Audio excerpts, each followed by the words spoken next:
حصرت مدحانيتن حسوم طميتن تمزاول وغنات عددا موتن سقاين يكون بمهلاوم قلبي كله كفال محبرسب كاب زخونه اوان لعليلوم كم زدلي تغليصو ازز غلصه ابال سراح فصامي صلال سبيل محبرسب معراب تግራይ ተጋዳላይ ጸጋይ ተጠምቀን ተኸውን 50 ክረምቲ ይጽቦየም ዘለው ተመዛወልት ወገናት ናመረበቶም ንክምለሱን ግዛታው ሓድነት ትግራይ ናብ ንቡር ንክምለስን ዝደፍ ዓለም ለኻው ሰልፊ ከም ዝተዋደደ ገሊጹ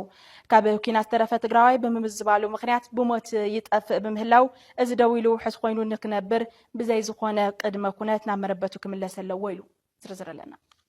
ኩናት ትግራይ በሚሊዮናት ዝቁጸር ህይወት ወድሰብ በልዑ አካል ሚሊዮናት አጉዲሉ ማህበራዊ ግልጋሎት ዘባት ካላት ዕኒው ስሩዕ ከይዲ ህይወት ትግራይ ክዛባዕ ምግባሩ መራሕቲ ዝረስዕዎ ጉዳይ ግን ዕለታዊ ዝሪኦ ዘሎ ሓቂ እዩ እናተባሃለ ይላዓል ካብዚ ኩሉ መኸራን ጸገምን ብወዝቢ ዝተረፈ ህዝቢ ኣብ ከቢድ ፖለቲካዊ ጸገም ምእታው ናይቲ ጸገም ስፍሓት የርኢ ጥራሕ ዘይኾነስ ሰላሕታዊ ጽንታ ህዝቢ ትግራይ ዘቃላጥፍ ኮይኑ ኣሎ ንለባም ድቃስ ዝኸለ 50 ክራማት ዝሕዝ ዘሎ ህይወት ተመዛበልቲ ሕዝቡን ኣብ ትግራይ ዝለዓለ ብሔራዊ አጀንዳ ክኸውን ዝግባእ እኳ እንተኾነ ዛጊድ ግን እዚ ዝበሃል ዝተረኣየ ለውጥ የለን ዓይኒ ንዝርኢ እዝኑን ዝሰርሕ ዝኾነ ኣካል ካብ ሞት ተመዛበልቲ ንላዕሊ እንታይ ዓይነት መረዳእታ ክመጽእ እንተሎ እዩ ክብደት ጸገም ትግራይ ዝርዳእ ዝብል መተሓሳሰብ ይኸውን ኣሎ ቀደም ኢሉ ተራእዩ ዝጠፍአ ሰልፊ ይኣክል ውስን ቀልቢ ዝምልከቶም ኣካላት ስሒቡ ዝነበረ እንትኾን እዚ ብሰፍሐ መንገድ ንምኽያድ ሰላማዊ ሰልፊ ከም ዝተወደደ ኣካያዲ ስራሕ ጽላል ሲቪል ማሕበረሰብ ምዕራብ ትግራይ ተጋዳላይ ጸጋይ ተጠምቀ ገሊጹ ህዝብ ዞባ ምዕራብ ትግራይ ልሞስ ኣብ ሰለስዩ ቦታ እዩ ዘሎ ኣብ ሱዳን ኣብ ምዕራብ ትግራይ እና ኣብ ማእኸል ትግራይ ማለት እዩ ለዚ ቲ ኣብ ትሕቲ ጸላኢ ኣብ ትሕቲ ጸላእቲ ወረስቲ ሓይሉ ዘሎ ህዝብና ኣምንታይ ደረጃ ከም ዘሎ ንጹር ዝኾነ ኢንፎርሜሽን ክለና ይኽእልን ኤልሞስ ትርክባቱን ስለዘለ ናይ ትዝኸፈ ሓደጋስ ናይ ሓዊ ሓደጋ ኣብ ሰሙንስ ኣብ ሰለስተ ግዜ ወይ ክልተ ግዜ ኣብ ዝኾነ ማዕስከር ቃጸሎ ተላዒሉ ይበሃል ታይት መበገሲያ ይፍለጥ ለዚ ህዝብና ዘሎ ምግላጽስ ብጣዕሚ ዘስከፍ ምናልባት እውን ልዕሊ ቃላት እዩ ኣብ ሱዳን ዘሕልፎ ዘሎ ማለት እዩ ናይ ረድኤት ሓገዛት የለን ናይ መድሓኒት የለን መናእሰይ ኤልሞስ ኩሎም ይፈልስዮም ኣለዉ ናብ ስደት እዮም ዝኸዱ ዘለዉ ካብ ስደት ናብ ካሊእ ስደት ሱዳን ኦልሬዲ ጎረቤት ሃገርና እያ ኣዕቂቦም ኣለዉ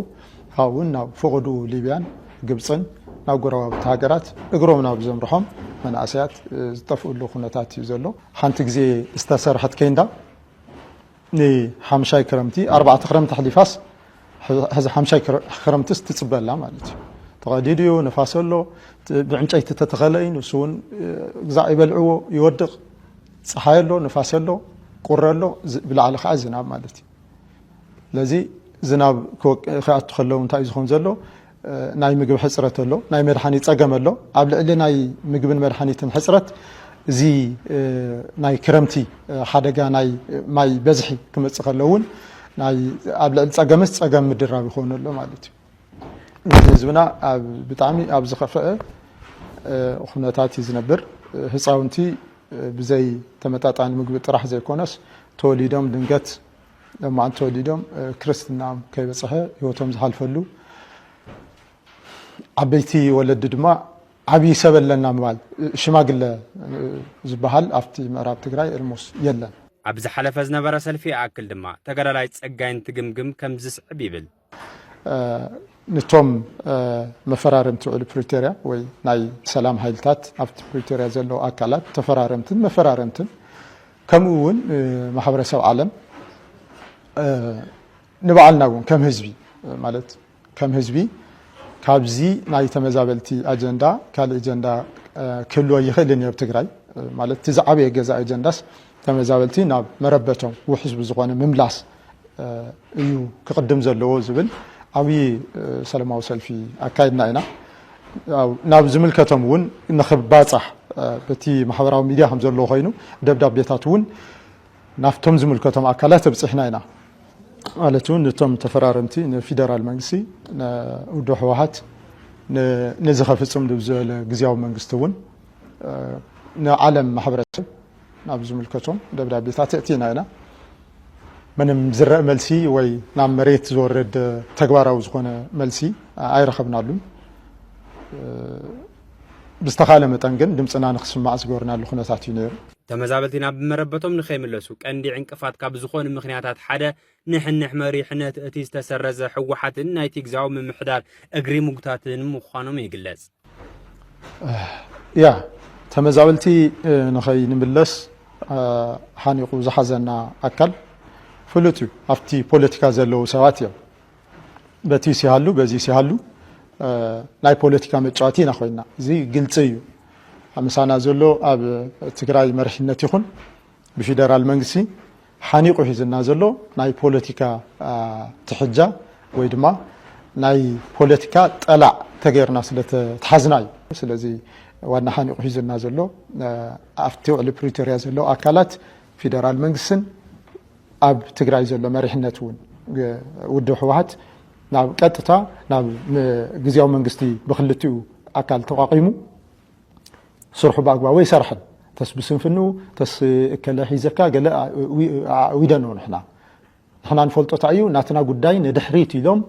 ኣብ ናይ ባዕሎም ፖለቲካ ከም ዘለው ጥራሕ ኢና ንኣምን። ካብ ኩናት ዝተረፈ ሕብረተሰብ ናብ መረበቱ ንኽምለስን ህይወቱ ንከድሕንን ኣብ ቀጻሊ ሰፊሕ ሰላማዊ ሰልፊ ከም ዝተዳለወ ዝገለጸ እቲ ኣካይዲ ስራሕ ንዓወት እዚ ሰልፊ ኩሉ ትግራዋይ ሰፊሕ ርብርብ ንክገብር ፀዊዑ። ስለዚ ንኩሉ ናይ መንግስቲ ኣካላት ናይ መንግስቲ ቢሮታት ንሰለስተ መዓልቲ ተዓፅዩ ጉዳይና ክርአ ክኽእል ኣለዎ። ቀፂሉ እውን ናብ ናትና ስራሕ እተው ልዕሊ ተመዛበልቲ ምምላስ ምንም ዓይነት ኣጀንዳ ትግራይ ክህልዋ ክኽእል የብሉን። መሰረተ ልምዓት ይኹን ካሊእ ቅድሚ ህዝቢ ምንባሩ ካሊእ ስራሕ ምስራሕ ዓገብ እዩ ንኣና። ፕሪቶሪያስ ንኣናስ ምንም ኣይኮነን። እቲ ሳይለንት ጆኖሳይድ ይቕፅል እዩ ዘሎ። ስለዚ ኩሉ ኣካል ኣብ ናትና ጉዳይ ክሰርሕ ክኽእል ኣለዎ ዝብል ተፅዕኖ እዩ። ከም ህዝቢ ኩሉ ተመዛበላይ ኩሉ ህዝቢ መቐለውን ኣብ መቐለ ስለ ዝኾነ ንገብሮ ህዝቢ መቐለውን ሸኽሚ ናይቲ ከተማውን ስለ ዝኾና ብስሩ እውን ከም ህዝቢ ሓድነት ህዝቢ ክህልየካስ ከውዝና ሓንቲ እንድያ ሓደ ዓይነት ፀገም መፂና እንዲና ከም ህዝቢ ካብ ጫፍ እስካብ ጫፍ ኣሲልና ንፀላእዩ መኪትና እዩ። ስለዚ ወገነ እዩ ይሃልቕ ኣሎ ወገነ እዩ ዝጠፍእ ዘሎ ኣካለ እዩ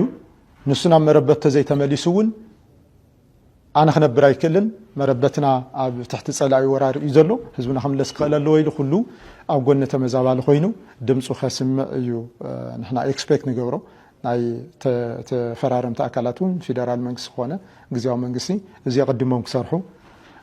ማሕበረሰብ ዓለም እውን ኣብዚ ትኩረት ክገብር ዝብል እዩ እቲ ዋና መልእኽትና። ቲቢኤስ ቲቪ ጉዳይ ተመዛበልቲ ትግራይ ትኩረት ረኺቡ መንግስታትን ዝምልከቶም ኣካላትን ብመሰረት ቃሎም ብህፁፅ ክፍጽምዎን ኣብ ዜናታቱን መደባትን